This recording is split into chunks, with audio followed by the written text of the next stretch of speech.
तो आइए जानते हैं झारखंड की छोटी बड़ी खबरों को सिर्फ 10 मिनट के अंदर। तो दोस्तों हम आपको बता दें, निशा भगत काफी बड़े बड़े एलिगेशन लगाते हुए दिखी टाइगर जयराम महतो के ऊपर। वो बोली टाइगर जयराम महतो की दादी सब्जी बेचते हुए मार्केट में दिखती है, बट उसका बेटा फॉर्च्यूनर में, उसके समर्थक सारे थार या स्कॉर्पियो में घूमते हैं। और इतना ही नहीं, उन्होंने बताया कि ईसाइयों के द्वारा जो उस दिन लड़ाई हुआ था जिसके अंदर निशा भगत मार खाते खाते बची थी, उस पर क्या कुछ बोली निशा भगत, देखिए आप इस वीडियो में। तो मैं आप दोनों को कहना चाहती हूँ कि मेरे बारे में मार दिया, काट दिया, और कहते हैं तो मार दो ना, सामने से मारो, मरने से नहीं रहती। लेकिन आए भाई, ये लोग चोर है तो चोर को चोर कहना गलत है क्या? गरीब बेटा के पास देख लीजिए, मोतीलाल के पास देख लीजिए, वो थार अभी खरीद लिया है। अब देवेंद्र को देख लीजिए, क्या बोलते हैं, स्कॉर्पियो भेटा गया है। ये गरीब का बेटा लोग इतना जल्दी कैसे, 1 साल होते होते विधायक 1 साल हुआ नहीं है कि इनका पार्टी का सब के सब कार्यकर्ता लोग को बड़का बड़का गाड़ी कहां से खरीद ले रहा है? माए दिखाते हैं लोग, दादी बेचती है सब्जी है, और बेटवान सब घूमेगा एकदम फॉर्च्यूनर में, और क्या कहते हैं उसको, थार में घूमेगा,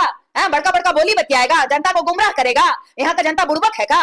तुम जाओगे कि कभी बाल का ट्रक रोकोगे, कभी बालू का ट्रक रोकोगे, कभी कोयला का ट्रक रोकोगे, और एक तरफ है कि अनु बाबू को गरियाओगे, माँ बहन करोगे, उसके बाद अनु बाबा के साथ में जाकर के एक ही जगह में बैठ करके थाली में पत्तल चटोगे। अच्छा एक बात बताइए, कल हमारा झारखंड को किस दिशा में लेके जा रहे हैं प्रवृत्ति के लोग? निशा जी, कल के तारीख में संघर्ष करते करते आप भी अगर विधायिका बनी, होप सो, सबके लिए गुड लक है, जितने भी लोग हैं, तो आप भी, आप जयराम महतो जी के साथ बैठ के खाना खा लीजिएगा, तो आपका विचार बदल जाएगा। विचार बदलने की बात नहीं है। सवाल है कि जयराम महतो जी अनूप जी के साथ तो इतनी कट्टरता क्यों लेके आते हैं आप? झारखंड के लोगों को क्यों गुमराह कर रहे हैं? इतनी कट्टरता क्यों?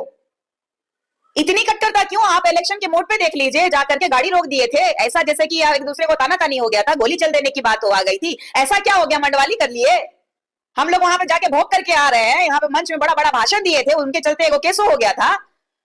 आप बताइए कि जनता को बुड़बके ना बना रहे हैं जी। पहले बोले हम ये कर देंगे, हम वो कर देंगे, 1932 का खतियान का बात कर, कहां चल गया? भीतरी चल गया 1932 का खतियान। अब पता सीएनटीएसपीटी का आपका उल्लंघन हो रहा है, आप मुंह में सेलोटेप लगा लिए हैं। बात कर रहा है लोग कि गुमला में आपने क्यों नहीं ये कर दिया कि जाके भारतमाला की बात कर रहे हैं, जाकर के देवेंद्र वहां चेहरा चमका रहा है। गुमला का कौन लोग उसको सपोर्ट कर रहा है? कोई आदिवासी नहीं आ रहा है, सिर्फ धर्मांतरित ईसाई लोग। क्यों? क्योंकि हमेशा से उन लोगों ने उन्हीं के पीछे रहा है जहां फायदा होता है। तो इन लोगों को फायदा हो रहा है, झारखंड को बेचेगा सब मिल करके। तो धर्मांतरित ईसाई भी तो वही कर रहा है, जेल पट्टी भी वही कर रहा है। तो ये दुर्भाग्य का विषय है। उन्होंने कंप्लीट नहीं किया है, लेकिन वो अपने आप को अभी से पीएचडी होल्डर समझने लगे हैं और अपने आप को सबसे बड़ा बुद्धिजीवी समझ रहे हैं। तो मैं उनको कहना चाहती हूँ कि इतना भी घमंड करना उचित नहीं है। आपको एक आदिवासी बेटा के रूप में सभी समुदाय के लोगों ने, डुमरी वासियों ने चुना था। लेकिन एक बात कहना चाहती हूँ, उस डुमरी को मैं भी बहुत भली भांति जानती हूँ। आने वाला समय आपको डुमरी जवाब दे देगा कि आपने जनता को छला है या फिर सिर्फ दिखावा कर रहे हैं। टाइगर बोलने से टाइगर नहीं बना जाता है, नाम रख देने से बाघ, भालू, शियार, टाइगर नहीं होता है।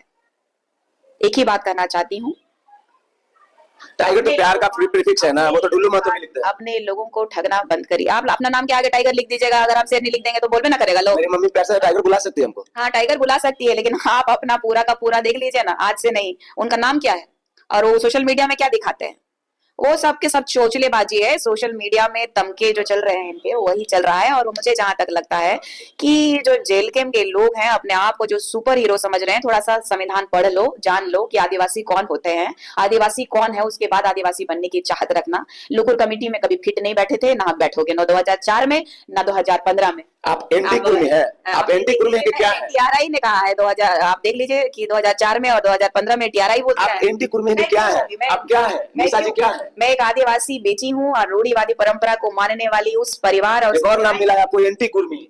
बोलने वाले बहुत कुछ बोल रहे हैं, तो मैं क्या करूं? मैं लोगों की मानसिकता को मैं बदल नहीं सकती। जिनकी घटिया मानसिकता है वो संवैधानिक तरीके से उनको जवाब बहुत जल्द मिल जाएगा। 7 दिन नहीं होता है, एक आपका वीडियो वायरल हो जाता है, ये कब थमेगा? ये अभी ऐसे ही निशा जी के साथ चलता रहेगा 7 दिन में। देखिए, चूंकि इतिहास रहा है, जब जब नारी जो है आवाज उठाती है तो उसपे सवाल दागे जाते हैं, उसपे जो है बात उठाई जाती है, उसको ट्रोल करने की कोशिश किया जाता है कि वो दब जाएगी। तो इन लोगों की मूर्खता ही है कि ये लोग सोच रहे हैं कि इसको पागल घोषित कर दो, रिम्स भेजने की बात कर रहे हैं, तो कुछ दिन में यही लोग पागल घोषित होकर के चले जाएंगे, बाल नोचने लगेंगे।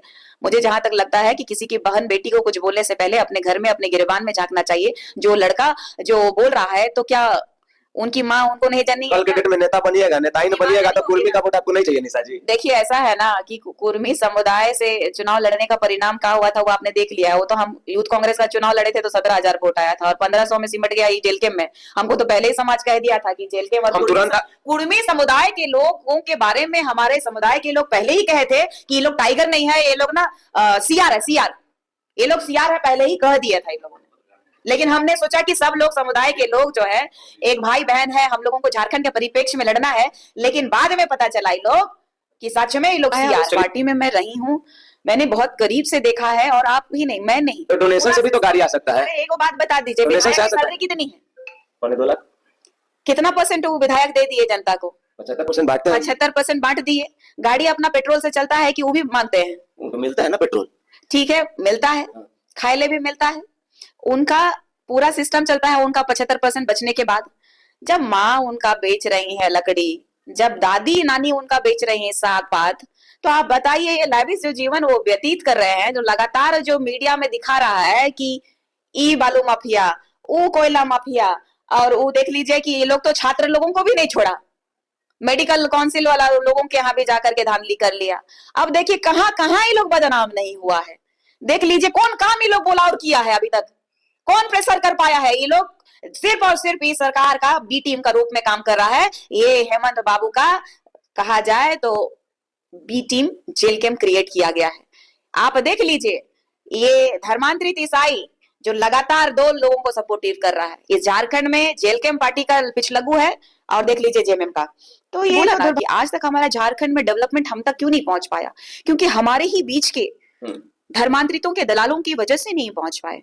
लगातार मैं आवाज जो उठा रही हूँ, तो कितने लोग आज आवाज उठा रहे हैं कि धर्मांतरित जो है कि वाकई रुकना चाहिए धर्मांतरण लोगों का जो सोच जो विचार है, हमारे लोगों का विचार को धूमिल करने की कोशिश कर रहे हैं। ये तो मैंने केस भी किया है, लालपुर थाना में केस किया है कि धर्मांतरित ईसाई किस तरीके से आदिवासी सरना समुदाय के लोगों का, रूढ़िवादी परंपरा को मानने वाले लोगों का सरना स्थल को किस तरीके से खराब शब्दों से अंकित किया है, किस तरीके से हमारी देवी देवताओं के लिए खराब शब्द लिखे हैं इन लोगों ने, किताबों में व्याख्यान किया है, किस तरीके से हमारा जो सरना बेदी है उसको नष्ट कर देने का बात लिखा है, हमारा सरना समुदाय के जो धार्मिक स्थल है उनके बारे में गंदी गंदी बातें लिखी है। मैंने इसमें भी केस किया। आपके किसी भी विचारों पे हमारा कोई पर्सनल निजी व्याख्यान नहीं है, लेकिन एक चीज का चाहत रखते हैं हम, और एक चीज आपसे विनम्रता से मांगते हैं कि जो जितना हुआ, क्या अब निशा जी पुरजोर तरीके से बचे हुए आदिवासियों के साथ धर्म परिवर्तन को रोकने के लिए लड़ाई लड़ेंगी? बिल्कुल, मैंने और एक बार मैसेज दे देते हैं सब तक दस्तक की तरफ से, इस चैनल का एक विचारधारा है भाई कि धर्म चाहे किसी का भी हो, परिवर्तन नहीं होना चाहिए, और धर्म परिवर्तन के बाद क्या कुछ